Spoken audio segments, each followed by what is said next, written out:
Rob, welcome to the show. Can you briefly introduce yourself to the listener, let them know what you're working on, and we'll get started from there? Yeah, sure, Caden. Thank you for having me. So I'm Rob Petrozzo, the founder and chief product officer here at Rally. So we're basically like a stock market for collectibles, but in reality, it's this community that's been built around all these really, really interesting and important cultural artifacts. And that's everything from dinosaur fossils from 65, 70 million years ago, all the way up to modern NFTs and collectibles in the digital space and intangible assets and classic cars, trading cards, all these things that evoke emotion. We built an app that kind of lets you trade those individual assets the same way you would stock, but it's really built this community around shared interests and investing in things that you love. And that's been life for the last 7 or 8 years. Other than that, it's just waking up every day and trying to figure out how to design things better. So, what was the insight you had to make the rally marketplace? I have my opinions about this, and I find this super interesting. But yeah, go ahead. I appreciate. You know what? It's part of it. Like everyone has their opinion on money, but the things that matter, and especially when it comes to sort of things that they collect and the things they care about, and where they put their interests and their time and their hobbies. When we first started building this out, there was intense polarization between myself and my co-founders about the things that mattered. For me, in an era where art and design were very tangible and it wasn't a digital space yet, that's always been the most important part of my life. And when I thought about like things I wanted to collect when I was older, it was always things like Andy Warhol paintings. My co-founders, it was a mix of baseball cards. It was classic cars and classic Porsches was always his thing.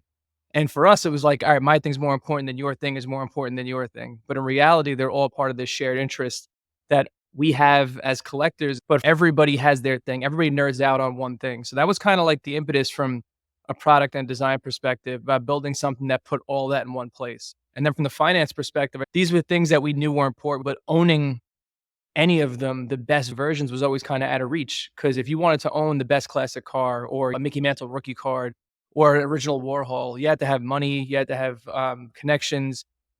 It's really easy to get kind of duped in the collectible space. If you're trying to find something, you just come with either money or text somebody who has it and try to buy it. So it was all these kind of roadblocks at that point too. In 2015, 2016, we really started putting this on paper. Robinhood was starting to catch a wave and retail investing became something that people cared about. Coinbase and crypto were starting to be in the conversation. And that was this method at retail to purchase cryptocurrency. Collectibles and alternative assets still didn't have that.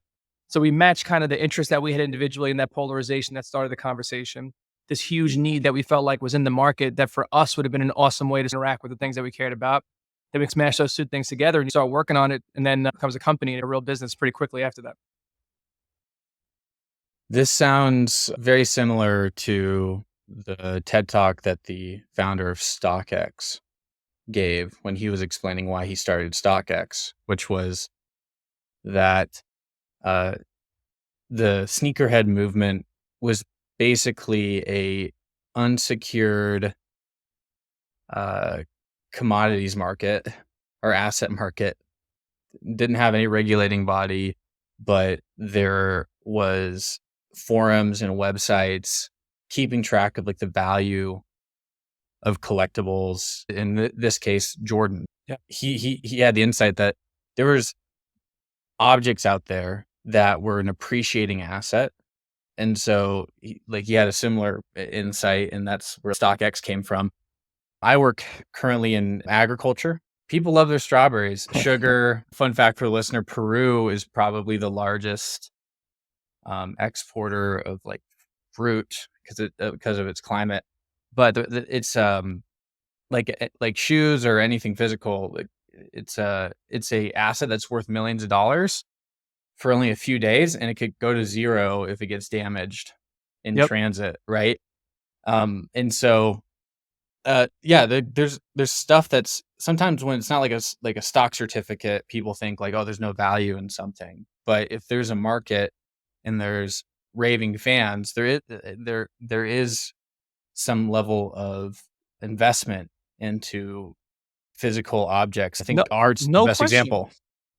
Yeah, art and real estate have always been the easiest ones where people look at them and say, all right, there's this tangible asset, but I know it goes up in value. It's got hundreds of years of history. There'll be small blips on the radar where they get down moments, but it's something that people look at and have always said, like, all right, I understand this as an investment. With Josh Luber from StockX, who him and I are from the same generation, share a lot of that same ethos. There are these huge groups of people who are paying attention to something like Jordans or specific sneakers all day, every day. And whether they're not necessarily spending millions of dollars on them, even if they're spending hundreds, they can still tell you every single thing about that asset, about that item. It's their life. It's in every group chat. They were on those forums in the late 90s, early 2000s. It became their life. So it was something that they were doing anyway, no matter what. And they know exactly what the top of the top is. They know what the bottom looks like. They know what the middles are, and they find their place. I think agriculture is the same way. When I walk into Whole Foods or go into California, and I don't go there to spend money, I'm just going to like understand what's happening with consumers. Yeah. There were like, strawberries is a good example. Like there are these beautiful princess strawberries that are these wildly expensive strawberries that to me are like it's become an aspirational strawberry. I hope I get to a point that I could spend $300 on strawberries. When I look at the packaging, I look at the way that it's being presented, I see the people that are buying it. It's this whole other world. Art, cars, even some sneakers. But I do know a ton about it, and I've invested so much of my life in it at this point. So for us at Rally, the thought process was that there's always going to be that $300 strawberry somewhere, but I want to get people there as quickly as I can because they are already armed with the information. It's something that they care so deeply about. If we could design something that allows them to get that access and have some of that ownership, then the rest of it will kind of fill itself in. That's always how we've looked at it. Yeah, I don't remember where I heard the quote, but um, there was an art collector explaining why art is so valuable. Why would someone pay 3 million for a painting? So I'm butchering the story here, but he said something that really impacted me and influenced how I operate as a product designer is that they're not buying the painting, they're buying the story No question. behind the painting.